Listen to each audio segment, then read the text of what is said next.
Aku terlahir kembali. Kembali ke hari saat ayah Su Qingming melemparkan cek 10 juta ke wajahku.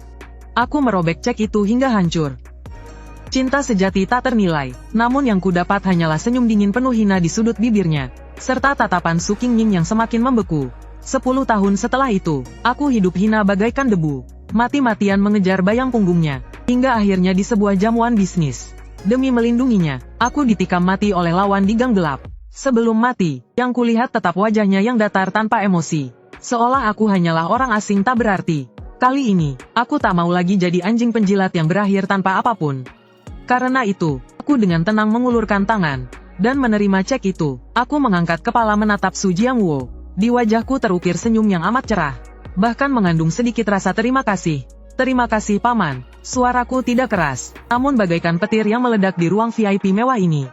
Semua kata yang telah disiapkan Su Jiangwo langsung tersumbat di tenggorokannya. Wibawa di wajahnya seketika berubah menjadi keterkejutan. Ia mungkin telah membayangkan 100 cara penolakanku, namun tak pernah menyangka aku akan tersenyum sambil berterima kasih. Senyum mengejek di wajah Zhao Hui di samping. Seperti bebek yang tiba-tiba dicekik lehernya. Sementara Su Qingming, Dewi Es yang selalu berada di atas, tak pernah menampakkan emosi. Wajah beku bertahun-tahun itu akhirnya menunjukkan retakan. Pupil matanya sedikit menyempit, bibir merahnya perlahan terbuka, namun tak satu suara pun keluar. Aku dengan hati-hati melipat cek itu, lalu memasukkannya ke saku jeans yang sudah pudar. Kemudian berdiri dan sedikit membungkuk ke arah Su Jiangwo. Paman silakan tenang, mulai hari ini, aku tidak akan lagi mengganggu Nona Su Qingming. Setelah berkata itu, aku berbalik ke arah Su Qingming. 3 tahun terakhir aku banyak mengganggumu, sungguh minta maaf.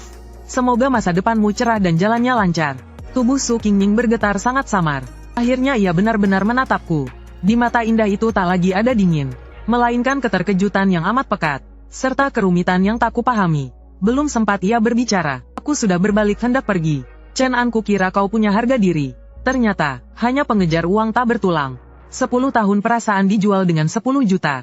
Kau benar-benar hebat. Langkah kakiku terhenti. Di kehidupan lalu, aku sepenuhnya lepas kendali karena kalimat ini. Menerjang dan berkelahi dengannya, hingga akhirnya dipukuli satpam setengah mati. Berakhir sangat memalukan. Namun saat ini, aku hanya menoleh padanya dengan tenang. Tanpa amarah di mata, hanya rasa kasihan tipis. Tuan Zhao bercanda saja. Pertama bukan 10 tahun, melainkan 3 tahun. Kedua bukan perasaan, melainkan keterikatanku sepihak. Ketiga, ini bukan menjual. Ini adalah kompensasi wajar dari Ketua Su atas jerih payahku selama 3 tahun terakhir. Lagi pula menjadi penjilat yang profesional juga membutuhkan waktu dan tenaga. 10 juta ini tidak kurang tidak lebih. Pas sekali, aku membuka pintu kayu tebal ruang VIP, dan pergi tanpa menoleh ke belakang. Yang tersisa di belakang hanyalah keheningan. Keluar dari hotel, matahari musim panas menyilaukan hingga mataku perih. Aku mengeluarkan cek itu. Deretan angka tersebut terasa nyata sampai ingin menangis. Persetan dengan cinta, persetan dengan harga diri. Ku Chen An, hidup kembali sekali lagi. Dalam hidup ini aku tak mencintai siapapun. Aku hanya mencintai uang. Aku tidak langsung pergi ke bank mencairkan cek itu. Orang licik seperti Su Jiangwo sangat mungkin telah memainkan trik pada cek itu. Misalnya menetapkan masa pendinginan, atau bahkan hanya cek kosong, menunggu untuk menertawakanku. Sungguh rencana yang bagus Su Jiangwo. Aku naik taksi kembali ke rumah kontrakan di kampung kota. Luas kamar kurang dari 10 meter persegi. Gelap dan lembab, udara dipenuhi bau mie instan bercampur apek. Inilah tempat yang dulu, demi lebih dekat dengan kampus Su Qingming, ku tinggali dengan susah payah selama 3 tahun. Aku membuka laptop tua yang sudah kupakai 5 tahun. Layarnya lama tersendat baru menyala. Ku tidak langsung bertindak, hanya bersandar ke belakang pada kursi sambil mulai mengingat dengan tenang. Apa sandaran terbesar dalam hidup kedua ini? Adalah informasi, arah ekonomi 10 tahun ke depan. Saham mana yang akan melonjak tajam? Industri mana yang akan bangkit, semua aku tahu. Aku membuka aplikasi saham dan dengan lihai memasukkan satu kode. Tengfei Teknologi. Aku ingat jelas besok harganya 163,83. Perusahaan kecil yang tak mencolok ini. Akan karena pengumuman paten teknologi chip, harga sahamnya melonjak dari 5. Aku mengangkat ponsel dan menekan nomor Su Qingming. Barang-barangmu yang tertinggal di tempatku sudah kupaketkan dan kutaruh di depan pintu. Selain itu aku sudah ganti nomor. Ke depan tak perlu lagi menghubungi. Tanpa menunggu jawabannya aku langsung menutup telepon. Mencabut kartu SIM, mematahkannya jadi 2 lalu membuangnya. Dunia akhirnya tenang. Keesokan paginya aku langsung pergi ke bank. Di luar dugaan pencairan cek berjalan sangat lancar. Hingga notifikasi pesan masuk di ponsel.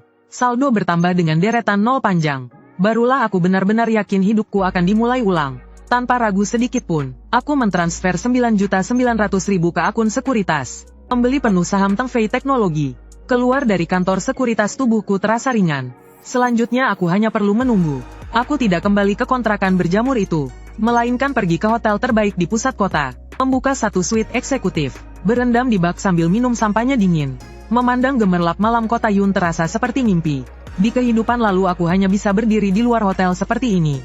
Menengadah menatap lampu di lantai teratas. Membayangkan pesta mewah apa yang dihadiri Su Qingming di dalam. Sementara sekarang aku berada di dalamnya. Ponselku berdering. Sebuah pesan dari nomor tak dikenal. Itu dari Su Qingming. Chen An, kamu di mana? Semua barang yang kuberikan padamu kamu buang. Sepertinya dia susah payah mencari nomor baruku. Barang yang dia berikan padaku sebenarnya hanya mainan kecil yang tak dia inginkan. Sebuah pena, sebuah buku. Setiap kali memberikannya seperti asal mengusir. Namun dulu aku malah menganggapnya harta berharga. Aku tidak membalas dan langsung memblokir nomor itu. Lalu aku menelepon layanan kamar hotel. Halo, tolong atur 2 terapis pijat profesional. Dalam hidup ini aku ingin memperlakukan diriku dengan baik. Selama minggu berikutnya aku menjalani hari-hari santai yang dulu hanya bisa kuimpikan. Setiap hari bangun saat tubuh sudah puas. Sarapan mewah di restoran rooftop hotel. Sore hari ke gym atau kolam renang menghabiskan waktu. Malam hari menikmati kehidupan malam terbaik di kota Yun. Aku mengganti pakaian murahan dan celana jeans. Menambah setelan jas yang pas di badan. Penampilan memang menentukan. Ucapan itu sama sekali tidak salah. Saat aku mengenakan jas berpotongan rapi, jam Patek Philippe melingkar di pergelangan. Melangkah ke tempat kelas atas manapun. Yang menyambutku hanyalah senyum sopan dan layanan penuh perhatian. Tak ada lagi tatapan menilai atau meremehkan. Uang, memang modal terkeras bagi seorang pria. Soal saham Tengfei Teknologi, aku bahkan malas melihatnya. Aku tahu pasti saham itu akan naik. Malam ini aku mengajak 2 model bertubuh menggoda. Minum di klub privat paling elit kota Yun, Yunding Tiangong. Musik menggelegar bayangan manusia bergoyang. Udara bercampur aroma uang dan hormon. Di kehidupan lalu, aku bahkan tak punya mikro AS seperempat untuk melangkah ke sini. Saat ini, aku justru duduk di sofa terbaik. Menjadi pusat perhatian berbagai tatapan. Ansao, minum 1 gelas lagi dong. Model di sampingku merapat dengan suara manja. Aku tersenyum sambil mencubit pipinya. Kata-kata belum sempat keluar. Sudut mataku melihat sosok yang familiar. Su Qingming. Kenapa dia ada di sini? Di sampingnya ada Zhao Hui. Serta beberapa anak orang kaya yang asing. Zhao Hui sedang membual dengan mulut berbusa. Sementara Su Qingming tampak dingin. Sama sekali tak cocok dengan keramaian sekitar. Dia juga melihatku. Saat pandangan kami bertemu, matanya memancarkan sedikit keterkejutan, sedikit kebingungan, dan juga jijik. Benar, itu jijik. Di matanya, orang sepertiku yang memakai uang ayahnya untuk berfoya-foya, mungkin tak jauh beda dari sampah. Zhao Hui mengikuti arah pandangannya ke arahku. Lalu wajahnya dipenuhi senyum ejekan berlebihan. Ia menerobos kerumunan dan melangkah besar ke arahku. Bukankah ini Chen An yang terkenal Chen si Raja Cinta? Suara Zhao Hui sangat keras. Sengaja menarik perhatian semua orang sekitar. Kenapa? Bawa uang 10 juta dari Paman Su, lalu bersenang-senang di sini. Merasa hidupmu sudah sampai puncak. Beberapa pengikut di belakangnya ikut tertawa. Kak Hui, ini yang kamu sebut anjing penjilat itu. Kelihatannya juga biasa saja. 10 juta langsung menjual diri. Benar-benar memalukan bagi pria. 2 model di sampingku tampak canggung. Ingin berdiri. Aku menekan mereka dengan lembut. Memberi isyarat tak perlu bergerak. Aku mengangkat gelas minuman, perlahan menggoyangkan whisky di dalamnya. Aku bahkan tak melirik Zhao Hui. Tuan Zhao, lama tak jumpa. Bagaimana bisnis keluarga? Katanya beberapa proyek luar negeri. Grup Zhao sepertinya bermasalah. Omong kosong apa itu? Aku meneguk seteguk minuman, lalu tersenyum. Proyek pelabuhan Asia Tenggara karena perubahan kebijakan lokal. Hampir mangkrakkan. Hak agen chip di Eropa. Direbut oleh Lion Capital bukan? 2 bisnis ini, keluarga Zhao rugi setidaknya 5 miliar. Semua ini aku tahu dari berita finansial di kehidupan lalu. Mendengarnya dahi Zhao Hui langsung berkeringat dingin. Ini semua rahasia internal perusahaan. Di luar dewan direksi tak ada yang tahu. Bajingan ini, bagaimana bisa tahu? Dari mana kamu tahu? Kamu menyelidikiku. Aku meletakkan gelas. Akhirnya menatapnya langsung. Tuan Zhao, kamu terlalu melebihkan dirimu. Kamu belum pantas. Aku berdiri, lebih tinggi setengah kepala darinya. Menatapnya dari atas ke bawah. Tatapanku penuh penghinaan. Urus saja masalahmu sendiri. Jangan tiap hari seperti anjing gila menggigit siapa saja. Tawa kerumunan perlahan berhenti. Semua orang menyadari suasana jadi tak beres. Zhao Hui ditekan oleh auraku. Mulutnya terbuka, tak satu kata pun keluar. Wajahnya merah putih berselang, sangat buruk dilihat. Aku tak lagi menghiraukannya. Aku menarik setumpuk uang tunai dari dompet, meletakkannya di atas meja. Nona, terima kasih atas kerja keras malam ini. Pulanglah naik taksi sendiri. Setelah berkata begitu, aku merapikan kerah jas, lalu berjalan lurus melewati Zhao Hui. Saat melewati sisi Su Qingning, langkahku sempat terhenti. Dia menatapku. Keterkejutan di matanya lebih kuat dari di ruang VIP tadi. Dia mungkin tak bisa memahaminya. Beberapa hari lalu bocah miskin di hadapannya, yang hina sampai seperti debu, bagaimana bisa tiba-tiba jadi begitu asing, begitu tajam. Aku menarik sudut bibir ke arahnya, menunjukkan senyum penuh makna. Mahasiswi Su, penilai orang. Harus lebih tepat. Setelah itu aku berbalik pergi, meninggalkan punggung yang tegas, dan rahang-rahang yang terjatuh di lantai. Kamu bukan tak tergapai, hanya saja kini, aku malas lagi mendongak memandang. Keluar dari klub, aku tidak kembali ke hotel, melainkan langsung menyetir ke bandara. Kota Yun ini, menyimpan terlalu banyak kenangan pahit kehidupanku yang lalu. Karena aku sudah mendapatkan pot emas pertama, sudah waktunya ganti tempat dan memulai hidup baruku. Pesawat lepas landas dini hari. Tujuan ke kota Modu, kota metropolitan internasional penuh emas dan peluang. Di dalam pesawat, aku mematikan ponsel, bersandar di kursi kelas 1 dan tertidur lelap. Saat aku membuka mata lagi, pesawat sudah mendarat di Bandara Internasional Pudong. Keluar dari bandara, menghirup udara asin khas Modu. Aku merasa seperti prajurit yang terlahir kembali. Aku tidak terburu-buru membeli rumah, melainkan di hotel apartemen paling mewah di tepi sungai Huangpu. Tang Chen Yipin aku menyewa unit jangka panjang, berdiri di depan jendela panorama lantai ke langit, menatap gemerlap malam bun dari atas. Aku tahu, disinilah panggung sejatiku. Keesokan harinya saat bursa dibuka, aku menerima telepon dari manajer sekuritas. Suaranya gemetar karena terlalu bersemangat. Tuan Chen, naik. Teng Fei Teknologi menyentuh batas atas. Aku hanya menjawab pelan dengan hem. Terus pegang. Di bawah 150 jangan jual. Teleponku tutup. Aku mulai merencanakan langkah berikutnya. Uang dari saham hanyalah uang cepat.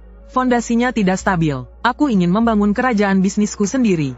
Dengan ingatan dari kehidupan kedua, aku tahu dalam beberapa tahun ke depan, layanan medis daring kendaraan energi baru dan kecerdasan buatan akan menjadi 3 arus utama. Aku menghabiskan 1 minggu, menyusun rencana bisnis yang rinci.